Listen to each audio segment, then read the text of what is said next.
Iran की तरफ से इजराइल पर बड़ा मिसाइल हमला किया गया। ईरान और इजराइल के बीच चल रहे इस संघर्ष में अब भारत की भी एंट्री हो गई है। ईरान के राजदूत इराज इलाही ने भारत को लेकर बड़ा बयान दिया है।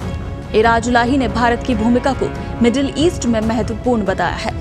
इसके अलावा इराज इलाही ने इजरायली पीएम बेंजामिन नेतन्याहू को इस सदी का नया हिटलर बताया है और इजराइल को धमकी दी कि अगर वो बाज नहीं आया तो ईरान फिर से उस पर हमला करेगा।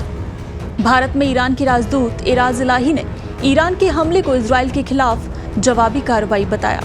इसके अलावा इजराइल को चेतावनी देते हुए कहा, अगर इजराइल ईरानी संपत्तियों और उसके हितों पर हमला करने से बाज नहीं आया तो ईरान बार बार ऐसे हमले उस पर करेगा।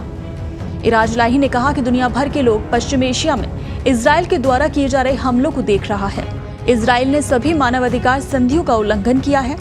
गाजा और दक्षिणी लेबनान में लगातार रक्तपात हो रहा है, जिसे देखकर लोग गुस्से में हैं। उन्होंने आगे कहा, इजरायली पीएम को इस सदी का नया हिटलर बताया। इजराइल पर मिसाइल हमले को उन्होंने जवाबी कार्रवाई बताते हुए कहा कि ईरान अपने अंतर्राष्ट्रीय हितों और राष्ट्रीय सुरक्षा को लेकर मजाक नहीं करता। इराज इलाही ने मिडिल ईस्ट में भारत की भूमिका को काफी महत्वपूर्ण बताया है। इलाही ने इसके पीछे की वजह बताते हुए कहा कि भारत का ईरान और इजराइल दोनों देशों के साथ घनिष्ठ संबंध है।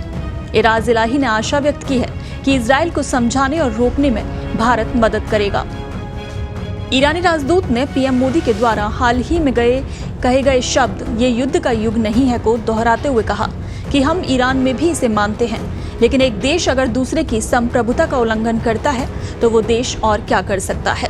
ईरान की तरफ से 200 के लगभग मिसाइल इजराइल की तरफ दागी गई थी। इजरायली पीएम बेंजामिन नेतन्याहू ने इस हमले को असफल प्रयास बताया।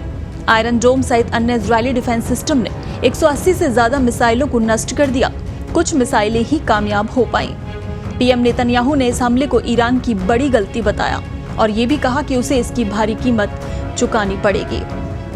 लेकिन ईरान ने इस इजराइल और ईरान के युद्ध के बीच भारत को भी एंट्री दिला दी है, यानी साफ तौर पर उसने ये बोला है कि भारत की इसमें महत्वपूर्ण भूमिका है। मिडिल ईस्ट में भारत की भूमिका काफ़ी महत्वपूर्ण है और उन्होंने ये भी कहा है कि बेंजामिन नेतन्याहू जो कि इस सदी के नए हिटलर हैं, अगर इजराइल को कोई समझा सकता है वो सिर्फ भारत है।